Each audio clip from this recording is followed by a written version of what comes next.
All right, everybody, it's The Way Home. I'm with Sharmin Wengender, and we're at the Octane Media Plymouth Rock TV studios here at the beautiful Kingston Collection, the Setting the Space outlet.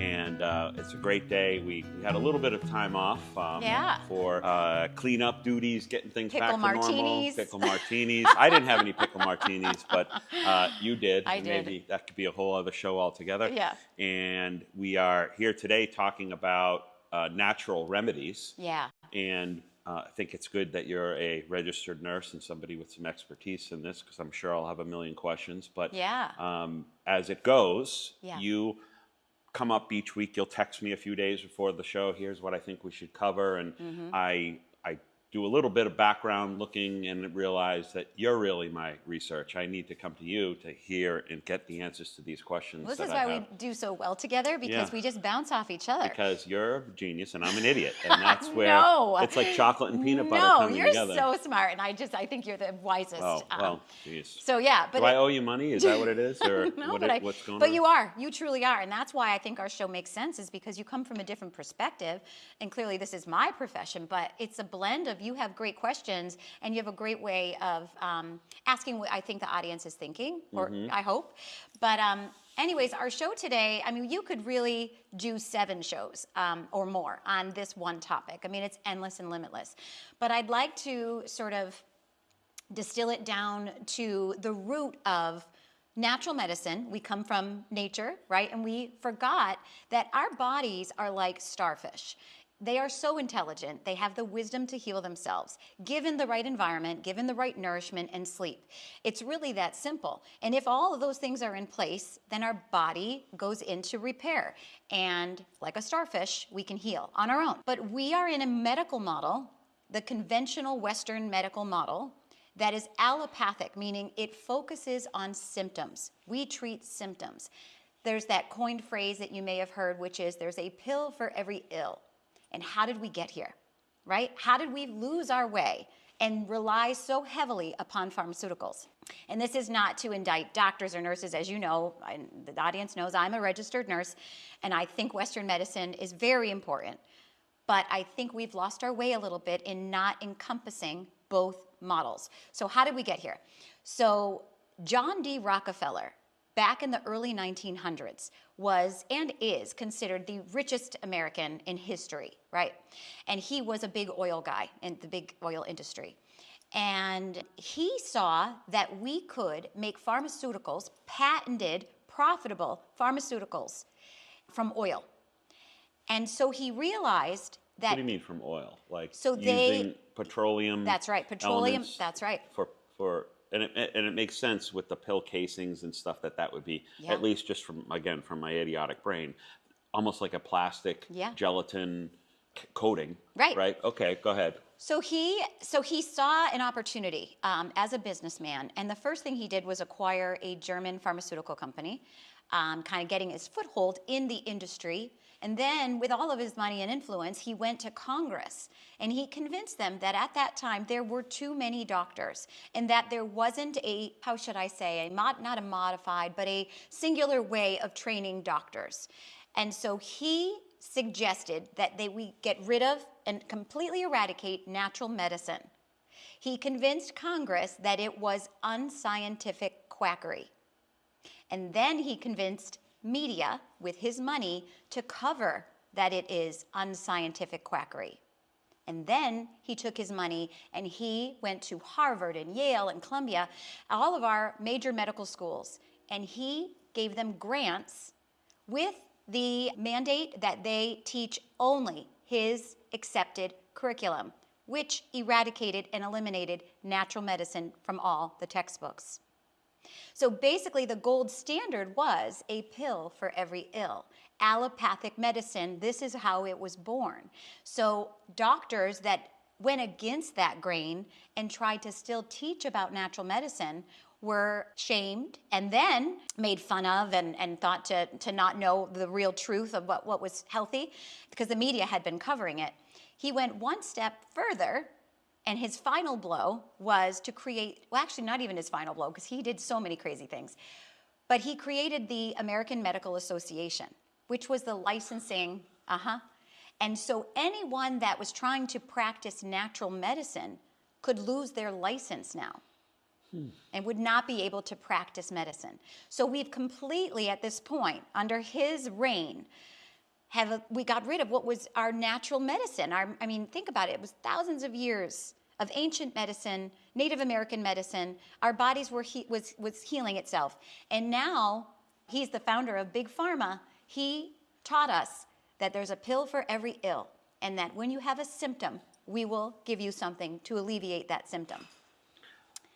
I think that the bigger almost topic could be is just institutional trust in things, because I think that's what's challenging a lot of folks.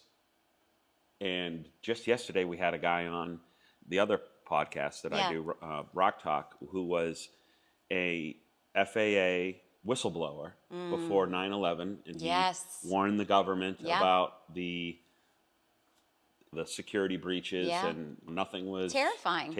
He wasn't taken seriously, and then 9/11 happens, and he carries that guilt and all that, and then it just led me to more of the conversation and prodding him about what the government knows, what they don't, and he brought up a lot of this stuff. And then we talked about another whistleblower who was he's on a lobbyist group in Washington for the food and beverage industry, and that ties into this whole subject. And they were saying that the Coca-Cola and Pepsi were together lobbying the government to make sure that they get 30% of their revenue from food stamps. And then we have the epidemic of child obesity and diabetes. It's just like, I mean, in one respect, I'm excited to hear about the natural remedy stuff. On the other side, it's just like, it's heart-wrenching. What do you do? It's heart-wrenching because, and again, if your textbooks are telling you that it's unscientific quackery, you are not, and you're going to lose your license if you go there. And whatever you hear, it becomes, the standard. When patients started getting internet details about, healing remedies that were online, you would bring it to your doctors, and he or she would say, like, where'd you read that online? Don't trust that. Right. And so we were taught to not trust that conventional medicine was the only way. But in the early 1990s, Dr. Andrew Weil, my favorite guy, he's a very famous doctor. I'm shaking because I'm still cold. Can you tell that I'm shaking? No, I can't. Yeah, okay, good. So Dr. Andrew Weil is the founder, or the father, they call him, of integrative medicine. And integrative medicine is it's the holistic model, the alternative model, even though it's natural medicine, and that was the original model, they call it alternative, but it's Eastern and Western medicine combined. And his idea is that if there's a non-invasive natural way to treat what's ailing you, let's look at that first. And then if that doesn't work, then let's understand that we've got Western conventional medicine with all of its advances, that there's probably something there that can help you. But we have to start with the natural way first. And in empowering and looking at the whole patient, right? Mind, body, and spirit, like we talked about in previous shows. And if you're looking at mind, body, and spirit, this model tells you, look at your lifestyle, right? Are you moving? Are you exercising? Are you eating processed foods? Are you managing your stress? Getting enough nutritional food to nourish your body so that you can be the starfish that you are? And that medical model makes the most sense. And he is Harvard trained. So it's not as if he is some quackery doctor. He is just a doctor that said, what are we doing? Botanicals and plant medicine have existed for thousands of years.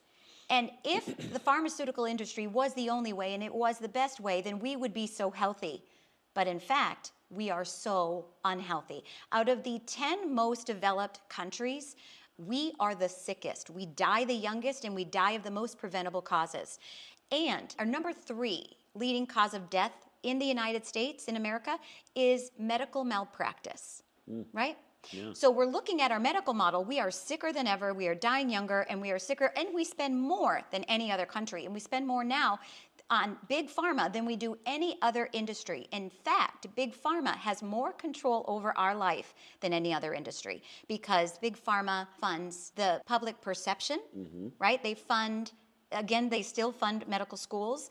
So, and to that point, if I can add, I think that one of the things that's being pushed with the new philosophy of the new Department of Health with Robert Kennedy Jr. Oh, right, yeah. is to eliminate Big Pharma from advertising on TV, which will, in theory, really kill mainstream media, right? But but they're together too. well, so you They're know, very much in bed together. there's no such thing as anybody at that level giving in or giving up, right? I mean, if you throw a big tax on the wealthy, they figure out a way around it. So my bigger fear with that, at least it's the devil you can see, and you see commercials on the news. Good Morning America is brought to you by Pfizer. CBS Health Watch sponsored by Pfizer. Anderson Cooper 360.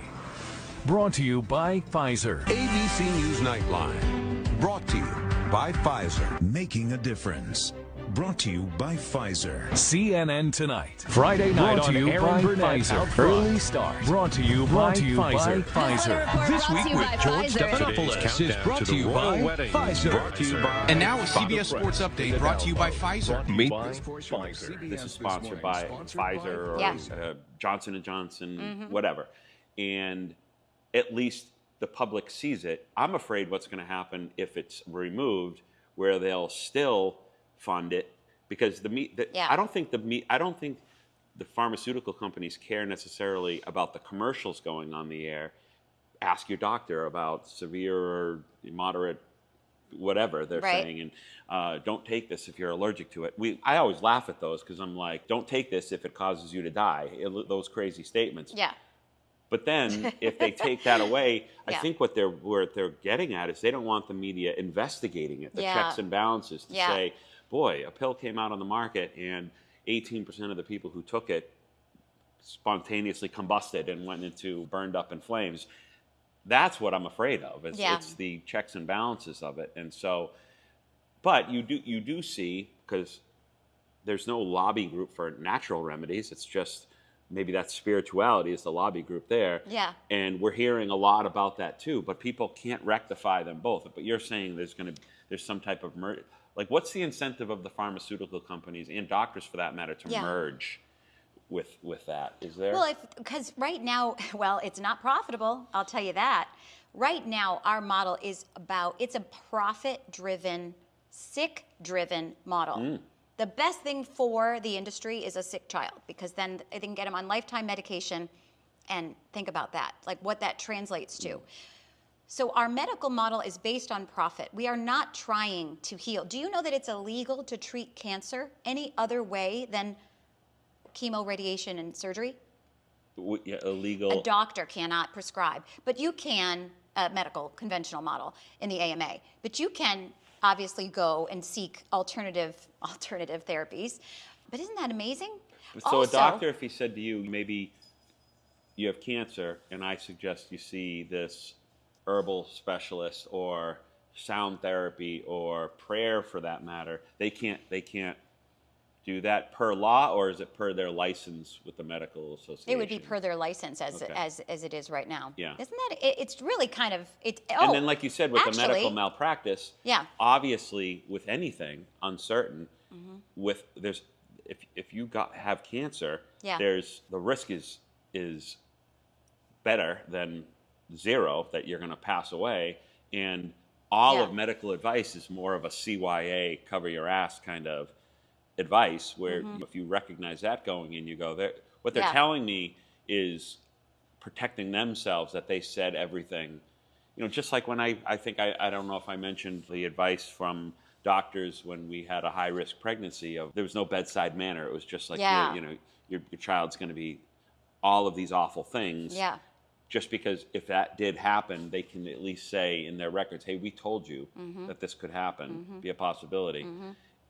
I think it certainly erodes the trust of the people with their doctors. And it's... Well, it does. And the integrative model is a very therapeutic relationship between the patient and the doctor, because the doctor is required to look at all the lifestyle things, to look at your environment, to look at your diet, to really consider your stress and the way that you can do these lifestyle modifications. So it's a holistic model, And it's not because I said so. Where'd you read that? On the internet? It's not a power struggle. And again, not indicting doctors or nurses. I am one. The Western model has its benefits, of course. In fact, Dr. Andrew Weil, who I was talking, the father of integrative medicine, he's famous for saying, if I get in a car accident, don't sprinkle herbs on me. You know, take me to the hospital. I'll need, you know, x-rays and pain medication. There's a place for all of it. But if we can consider first looking, are there non-invasive modifications, natural remedies that we can look at first for a disease state? You know, there is no disease state that happens overnight. It is a slow unraveling or a slow wearing down of our defenses that eventually leads itself to dis-ease. We talked about that in a show. It's just dis-ease. Where's the ease? How do we get it back? Are you sleeping? How can we improve your sleep? What are you eating? Processed foods are everywhere. Do we know enough to avoid them? I mean, if it's boxed, if it's bagged, if it's canned, it's probably processed. Start eliminating that. Eat more. Well, in fact, before we get into how we can benefit our body, because there's a whole segment on that, and I just want to take a pause, because I didn't finish with Dr. Rockefeller, and I think it's an important picture. Not only did he found the AMA. Is he a doctor? No. Did I say Dr. Rockefeller? I didn't mean to do that. No, he's John D. Rockefeller. Yeah, it was the D in the middle name that went to doctor. Thank you for that. No, he's not by any stretch. He's just a very wealthy man. D stands for Dick. I don't, maybe Richard, I don't know. Didn't we say Dr. Douchebag on one show? He's Dr. that guy. Douchebag? Yeah, okay. He's that guy. But when petroleum-based pharmaceuticals were found to cause cancer, he then founded the American Cancer Society, where he then suppressed that information. So take a minute. Here's another jaw dropper. So I've got family who are in the medical field, or they're like family, and we were discussing this, and they did not know. They did not know that this history of how this is taught in our textbooks, that natural remedies were eradicated just because of a very wealthy man. He was giving grants to Harvard and Yale and Columbia, and he was mandating that they teach based on this. He was removing licensures from doctors who believed in natural medicine, but they came in, and this was just the standard of care. They didn't know. They're not taught the history of medicine. So they just have their textbooks, and they're taught, and then they go and they tell their patients that, yes, I can treat your high cholesterol with a statin. There you go. Here's your antacid. It's a pill for every ill. And they're not the problem. If there weren't hundreds and hundreds, and if not thousands of people now talking about this online, you would be a target right now for even saying any of these things, because the powers that be, you hear stories of some amazing young MIT-bound engineer who comes up with a car powered by water and mysteriously dies. Yeah. Not mysteriously, violently dies. I do not want to die, and I love my life. Right. But I mean, you're treading on water. And again, I'm not saying necessarily. I'm saying they have more impact on our life. Again, the public perception. Do you remember, and I don't want to get into COVID and all of that, because that's its own insanity. But it's its own, but it relates. It's very, public perception is controlled, right? So we are taught what to believe, and you have to learn to think for yourselves and do your own research. But so ivermectin, they called horse medication, and I am not advocating for it. I don't know the first thing about it. So I am not that person that you should come to for advice on that. But they put out a commercial. You are not a cow, you are not a horse. The media put this out. Big Pharma put this out. Just stop it was the catchphrase. Like, you're not a horse, you're not a cow, just stop it. And now here we are, 4 years later, and they are now finding that it in fact has the benefit that it claimed that it had. I have to even correct you. It's not they're now finding. They always knew they suppressed it. Right. In countries all over the world, it was the founder or the creator of ivermectin won the Nobel Prize for medicine. And it had been used billions and billions. It's the most used medicine on the planet. I mean, and so there you have somebody like the doctor for CNN's correspondent Sanjay Gupta. Yes. Goes on Joe Rogan, who was vilified for even saying I was taking magnesium and these vitamins, a cocktail of natural remedies and ivermectin, and was called a horse, doing the horse humor, and he called him out right to his face, and the response was stunning. How untruthful he was, but admitting how untruthful it is, and you just go, these people hear this, the people here. I fear for the public who just eats this information up, and they just crumble in fear of and it's as old as time. There are people that want to believe the media is always truthful, but it's not. It can be bought. What we hear on the news can be bought, and this is going back to the early 1900s. John D. Rockefeller had all the money in the world, and he paid the media to cover that natural medicine was unscientific quackery, and there began the medical, Western, conventional model of medicine that we know today. And it goes to global warming and that science to that, because you know, a consensus of scientists who are paid for, right? It goes to even what's going on right now with tariffs. And most economists who are paid for by lobbyist groups and work for certain angles, and people just have lost the ability to think for themselves. And it's not their fault, because if they trust media, and who wants to be the person not trusting anybody? Who wants to be a conspiracy theorist? That's not fun, you know. But as a parent too, you know, let's say two of your kids are fighting. You have to objectively look at both sides and determine what's the best course of action to preserve the love of these sisters. That's a great example. Right, and we have to look at we have to have the cognitive ability to just observe a situation and then make a judgment of our own. I agree. Because that frees us. That's right. So this is why the work of Dr. Andrew Weil, integrative medicine, is the model that I think we really need to move towards.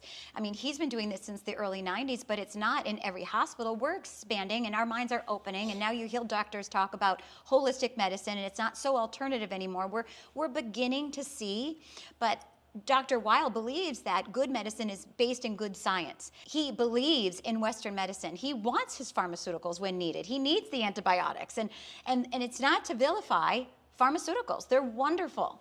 But we shouldn't rush to that judgment. There are many indicators. Our body talks to us all day long, all our entire life, and we forget to listen. We have to be in relationship with ourselves. We don't need to look outside ourselves and go to the doctor and get that pill for the ill. Can I ask a question about pills? Like, so, okay, a pharmaceutical company comes out with a pill, and let's even say that it's like an extract of something, right? Sure. And there is a mixture of chemicals in that pill, and based on the pill being, let's say you go to this grocery store and you get vanilla extract, because to get vanilla beans or something is just not convenient for somebody when you're not around that kind of marketplace, whatever. So you get the extract and you use that. Ideally, if you're a naturalist and a chef or something, you'd want the vanilla bean, the real thing. But we don't have that luxury in a lot of respects. So in terms of the pill itself, wouldn't it be something natural in the pill that we are taking that is an extract of something that some scientist is discovering, hey, you know, oak leaves are the chemical or the molecules and the atomic makeup of the oak leaf or something like that is a natural remedy for, like aloe is the sunburns or the oak leaf, and I have no idea. But I mean, where do they go wrong in terms of what's in the makeup of the drug? I don't know that they went wrong. I think it's just not based in natural medicine, because I think natural medicines are not patentable. So there's no way to corner the market. So in a more nefarious way, what we're taking, we don't even know if it solves the problem, if it creates a new one. Well, in many, you know, again, if he founded the American Cancer Society to suppress the information on cancer, what else is being suppressed and what are we being told? And so perhaps the safest way is to really be in conversation with yourself. Am I modifying? Okay, first of all, hold on. I keep wanting to like lead into this thing. Let me format a little bit here of like, because how we do the show, part 1 and part 2. Yeah, are we close to 30? Well, I don't know. Okay. But and that doesn't matter. Okay. We want to cover what we need to cover here. But the first part, if we're sort of raising the eyebrows and the the antenna of the public to go like, everything that you think you know you shouldn't trust. And then part two, to give solutions I don't want of to addressing. scare anybody either. Again, pharmaceuticals are great. It's just that there's another way, and if you can do it in a non-invasive, natural way first, try that. But so I'll go back a little bit to the point of where pharmaceuticals, I think, should scare us, because anything you put into your body, you should be scared first, and then be relaxed into the experience by education, right? I think that's a good rule of thumb for anything that we do in life, right? That's right. If we go outside, you should instinctively be, I got to be aware, and then I can be relaxed because I'm not just completely ignorant to what possibly could happen. If I walk, boy, that stretch of concrete looks interesting, maybe I'll cross it. It's a major highway and bus hits me, right? So you got to be, have your antenna up, right? So even the problem with pills and pharmaceuticals, and you hear this in a aggregated sense at nursing homes, where they're finding that the groundwater in the nursing homes are so polluted because the elderly patients who are on 18 different pills for all different kinds of things, nobody looks to see if this one has a relationship with this one. That's right. You know, baking soda and vinegar explodes, right? But nobody is studying that with these pills. They're taking something for high blood pressure, something for regulating heart, Coumadin or something like that. Yeah. Am I right saying that right? Yeah. Yeah. These things. And they're finding that the body is rejecting a lot of it, and the into the toilets, right? And the ground is so polluted that is a huge issue for EPA on how to handle that. Pollution beyond what even a tannery or something left with chemicals years ago. So right there, you're seeing a microcosm of what all of these chemicals together can do just for the environment, and how bodies are, like if it was good for you, your body would be absorbing it all and using it. Instead, it's rejecting it for a lot of these people. So when you have these situations, and this is why maybe strokes are going up, where you're taking this for this and this for this. Nobody just came together. Your podiatrist and your neurosurgeon aren't talking to one another about... They're supposed to, and they're supposed to read your chart, but they don't. No, they spend 3 minutes with you. How many times have you been to the doctor? Again, I don't want to indict doctors because it's... I do. It's tough. I mean, I just scheduled I have an appointment next week, and the last bunch of times I've gone in, I've just been like, they don't know me. They don't. I've been there a million times. You have to be your own advocate. I'm there for 10 minutes, and you're out the door, and they'll, take this. Yeah.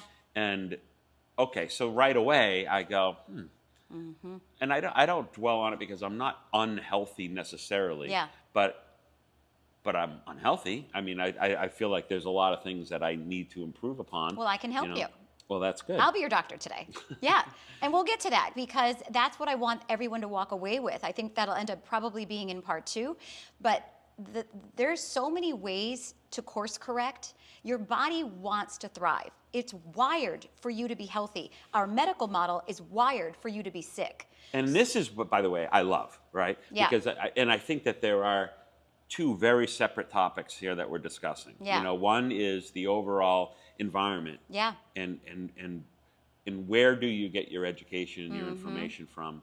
And if you rely on one particular source, and I've been screaming from the mountaintops about how media manipulates people from the very bottom. Nobody wants to believe that. It's not, you feel unsafe. It's scary to think that we would be manipulated. But it's been happening since the early 1900s. It's documented that this is what Rockefeller did. You can look it up. Anyone at home that hasn't heard about Rockefeller's history and why natural medicine isn't taught, it's no smear on them or a mark or whatever on them. It's just what's taught, but we can do better. Our body is gonna, like I said, it doesn't get sick overnight.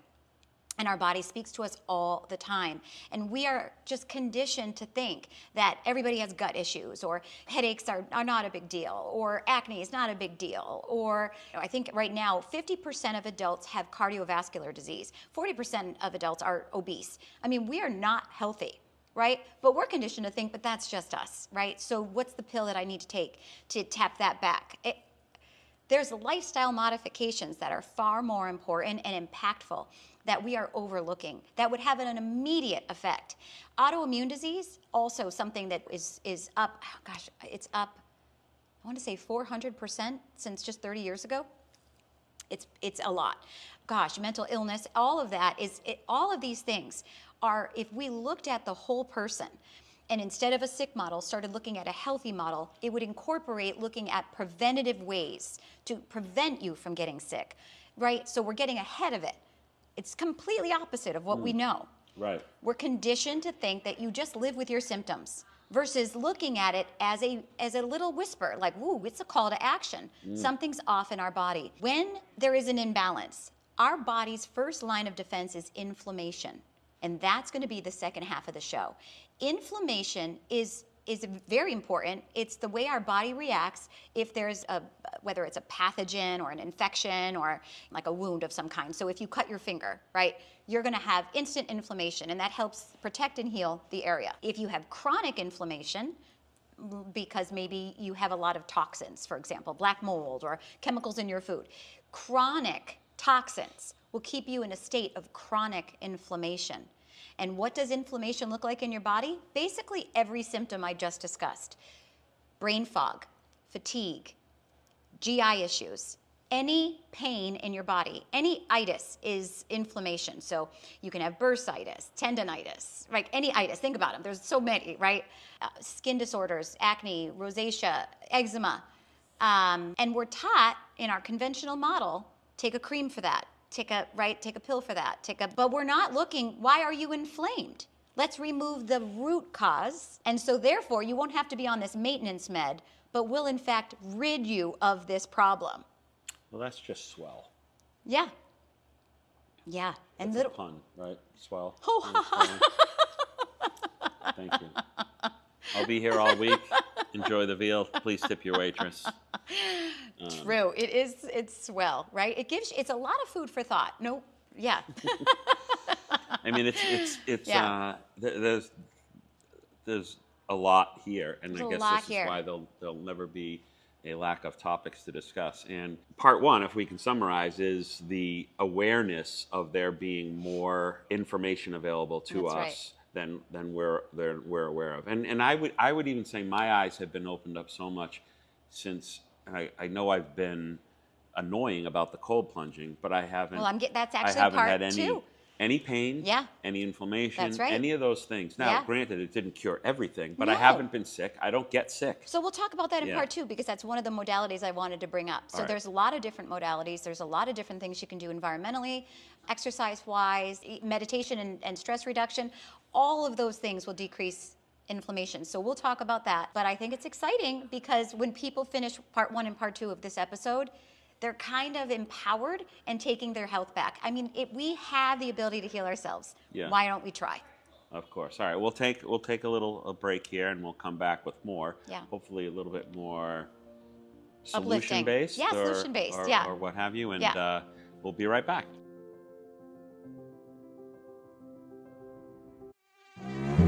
Here's a question. Have you heard of mosquito hunters? Me neither. I'm a mosquito and I live on the South Shore. Just letting you know that me and 1 trillion of my best friends won't be able to crash your dumb cookout or that fat kid's birthday party you were looking forward to attending. These stupid mosquito hunters ruined everything. Look at this website. Are you kidding me? It's like they don't even want us bugs around. They spray their dumb treatments, and next thing you know, your property won't have us bugs around. Don't call mosquito hunters at 781-783-5895. And whatever you do, don't look for them on Facebook or Instagram. Imagine a summer without itchy stings and bites. Good luck.